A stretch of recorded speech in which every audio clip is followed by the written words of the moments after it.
శ్రీమాత్రే నమ. జయ గురు దత్తాత్రేయ నమ. ఈ వీడియోలో మనం ఏప్రిల్ 6వ తారీఖు నుంచి 12వ తారీఖు మధ్యలో మకర రాశి వారికి జరగబోయే వార ఫలాలు పరిశీలించినప్పుడు మరి ఈ వారంలో ఈ రాశి వారికి కుజగ్రహం సప్తమ స్థానంలోకి రావడం జరిగింది. అంటే కుజుడు సప్తమంలోకి వచ్చినప్పుడు సాధారణంగా భార్యాభర్తల మధ్య ఒక విధమైనటువంటి అభిప్రాయ భేదాలు, అలాగే మీరు పార్ట్నర్స్తో కానీ అన్నదమ్ములతో కానీ కొన్ని అనుకోని సమస్యలు తప్పనిసరిగా కొన్ని సెటిల్మెంట్స్ చేసుకోవాల్సి ఉంటుంది. అటు వ్యక్తిగత విషయాల్లో కానీ వ్యాపార సంబంధించిన విషయాల్లో కూడా కొన్ని అనుకోని మార్పులు, కొన్ని సెటిల్మెంట్స్ చేసుకోవడం జరుగుతుంది. అలాగే ఉద్యోగపరంగా కూడా వృత్తి సంబంధించిన విషయాల్లో ఎంత కష్టపడి పనిచేసినప్పుడు కూడా కొన్ని విమర్శలు ఎదుర్కోవడం జరుగుతూ ఉంటుంది. అలాగే వృత్తి మారదామనే ఆలోచన చాలా వరకు మీకు ఇబ్బంది పెడుతూ ఉంటుంది. బట్ ఏదైనా ఈ సమయంలో పెద్దగా ప్రాధాన్యత లేని చిన్న చిన్న ఉద్యోగాలు చేస్తున్నవారు కంపల్సరీగా మంచి అవకాశం వస్తే మారడం మంచిది. అంటే దానికి చాలా వరకు ఈ శని భగవానుడు, రాహు రెండు కూడా 3వ స్థానంలో సంచరించడం జరుగుతుంది. అంటే మకర రాశి వారికి ఒక విధంగా ఈ రెండు మిత్రగ్రహాలు. 3వ స్థానం అన్నది ప్రోత్సాహకరంగా ఉంటుంది. మీరు చేసే ప్రయత్నానికి కొంత సహకారం కూడా లభిస్తూ ఉంటుంది. సో దీనివల్ల ఏమవుద్దంటే మీరు ప్రస్తుతం చేస్తున్నటువంటి ప్లాట్ఫామ్ వృత్తి కాకుండా కొత్తగా వేరే వృత్తిలోకి ప్రవేశించడానికి చాలా వరకు ఈ గ్రహస్థితి మీకు అనుకూలంగా ఉంది. ముఖ్యంగా ఏంటంటే ఏదైనా పెద్ద ఇండస్ట్రీలోకి ప్రవేశించాలన్నా, అంటే ఇవి ఇక్కడ సాఫ్ట్వేర్ ఇండస్ట్రీ వస్తుంది, సినిమా ఇండస్ట్రీ వస్తుంది, అలాగే రవాణా సంస్థ ముఖ్యంగా రైల్వేస్ సంబంధించిన వాటిలో మీ అర్హతను బట్టి ప్రవేశించడానికి అనుకూలంగా ఉంది. సో ఏదైనా మీరు ఒక ప్రయత్నం చేస్తే దానికి మంచి సహకారం కూడా లభిస్తుంది.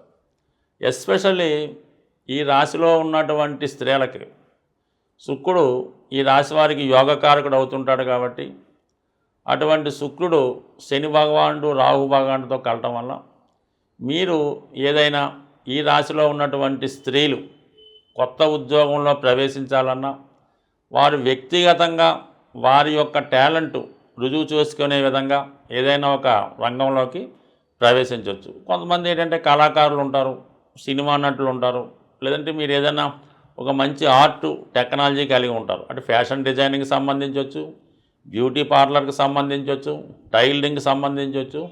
సో ఏదైనా మీ యొక్క ప్రాధాన్యత పెరుగుతుంది, మీ యొక్క అర్హతకు తగినటువంటి ఉపాధి అవకాశాలు లభిస్తాయి. ఎస్పెషల్లీ ఏంటంటే మీరు ఏదైనా చిన్నగా సొంతంగా పెట్టుకోవాలనుకుంటే ప్రభుత్వ ప్రోత్సాహం కూడా లభించే అవకాశం ఉంది. సో ఆ విధంగా మీరు చక్కగా కొత్తగా ఏమైనా ప్రారంభించుకుంటే చాలా వరకు అనుకూలత ఏర్పడుతుంది ఈ రాశిలో ఉన్నటువంటి స్త్రీలకి. ఎస్పెషల్లీ విద్యార్థులకి ఏమైందంటే మరి ఈ రాశికి భాగ్యాధిపతి అయినటువంటి బుధుడు భాగ్యస్థానంలో ఉన్నటువంటి, అంటే మనకి 3వ స్థానంలో ప్రవేశించడం వల్ల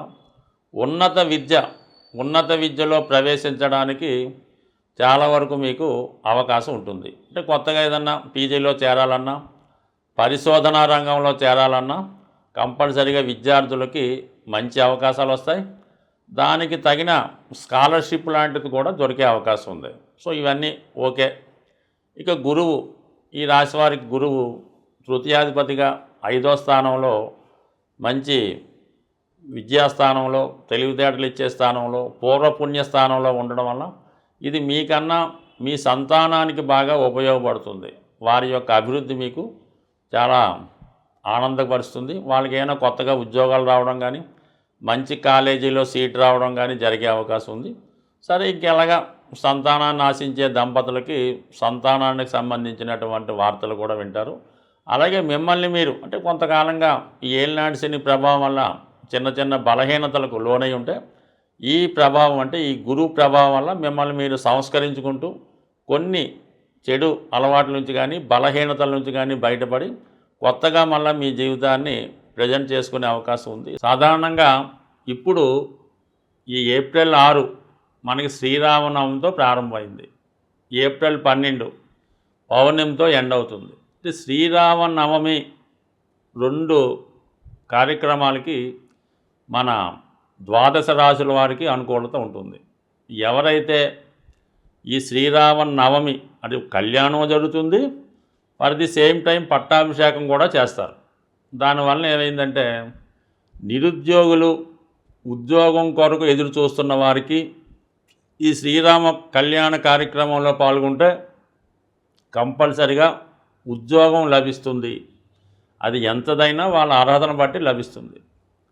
ఇంకోటి ఏంటంటే కళ్యాణం కావాల్సినటువంటి అబ్బాయిలకు కానీ అమ్మాయిలకు కానీ ఆ శ్రీరామనవమి అంటే మీరు భద్రాచలంలోనే కాదు, ఎక్కడ ఏ పందిరిలో ఏ దేవస్థానంలో కళ్యాణం చేస్తున్నా అందులో పాల్గొని ఆ తలంబ్రాలు మీ తల మీద పడేలా చూసుకోండి. లేదంటే కొన్ని తలంబ్రాలు సేకరించి ఇంటికి వచ్చిన తర్వాత ఎవరికైతే పెళ్ళి కావలసి ఉందో వాళ్ళు తల మీద కొన్ని తలంబ్రాలు జల్లడం వల్ల నమ్మకంగా 100% వివాహం జరుగుతుంది, అటు ఉద్యోగం కూడా లభిస్తుంది. అందుకనే ఏదైనా ఒక శుభకార్యం పెళ్ళి దేవుడు కళ్యాణం తర్వాత చేయడానికి సుమారుగా ఒక 6 నెలలు బట్టి ఎదురు చూస్తుంటారు.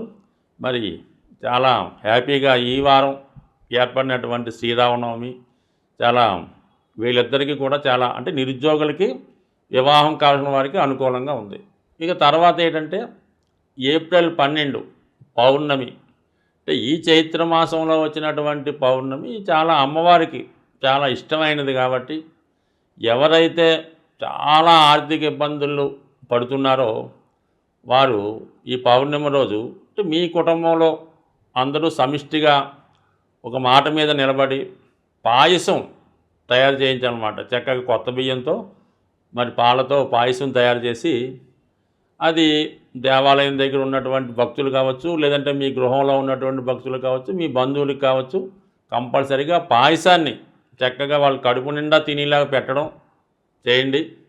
అదే రోజు సాయంకాలం అప్పటిదాకా నియమంగా ఉండి ఈ లలితా సహస్రనామాన్ని పారాయణ చేస్తూ చంద్రబింబంలో అమ్మవారిని ఊహించుకొని మీరు చదవాలన్నమాట. విన్నా పర్లేదు, జాగ్రత్తగా కంపల్సరీగా ఈ 2 చేసి చూడండి. ఈ 2 నియమాలు మీరు నియమంగా చేస్తే 100% మీకు అటు వివాహం, అటు ఉద్యోగం, ఇటు ఆర్థిక సమస్యలు 100% తొలుగుతాయి. అంటే ఒక విషయాన్ని మీరు మీ కుటుంబంలో చాలా దీర్ఘకాలికంగా అప్పులు సమస్యలు ఉన్నాయి అనుకున్నప్పుడు ఆ కుటుంబంలో ఉన్న సభ్యుల మధ్య ఏకాభిప్రాయం లేదన్నమాట. అంటే ఒకరి మాట ఒకరికి వినకపోవడం, ఒకరికి పడకపోవడం ఇవి జరుగుతూ ఉంటాయి. ముఖ్యంగా భార్య భర్తని ద్వేషించడం ఇలాంటి కార్యక్రమాలు జరుగుతుంటేనే ఆ గృహంలో శుభకార్యాలు వాయిదా పడుతుంటాయి. అలాగే రుణాలు పెరుగుతూ ఉంటాయన్నమాట. సో అందువలన ఏంటంటే ముఖ్యంగా పిల్లలంటే ఏముంది, 30 సంవత్సరాలు దాటినా కూడా పెళ్ళిళ్ళు కాకుండా ఉద్యోగాలు లేకుండా ఉన్నవాళ్ళు వీళ్ళు ఎక్కువగా తల్లిదండ్రులను విమర్శిస్తూ ఉంటారన్నమాట. మాకేం చేయలేదు, మమ్మల్ని చూడలేదు, ఏదో విధంగా ఇబ్బంది పెడుతూ అవహేళనగా మాట్లాడుతూ ఇతరుల దగ్గర చిన్నబుస్తూ ఉంటారు. ఇది చాలా పొరపాటు అయినట్టు. మీ ఫాదరు, మీ తండ్రి వాళ్ళు ఎటువంటి వారైనా అవ్వచ్చు, వాళ్ళని గౌరవించి వారి మాట వినడం ద్వారా మీరు ఏదైనా పని చేసినప్పుడు వాడితో చెప్పి చేయడం వల్ల కంపల్సరీగా మీ యొక్క జాతకంలో సూర్యుడు యాక్టివేట్ అవుతాడు, చంద్రుడు యాక్టివేట్ అవుతాడు. దీనివల్ల మీకు ప్రభుత్వ ఉద్యోగాలు లాంటివి రావడం, పెళ్ళిళ్ళు జరుగుతుంటాయి. సో ఏదైనా ఒక సమిష్టి నిర్ణయం, అందరూ కలిసి ఉండడం ఇది కంపల్సరీగా చేసుకుంటే మీ కుటుంబంలో ఏ సమస్య అయినా కూడా 100% సాల్వ్ అవుతుంది. స్వస్తి.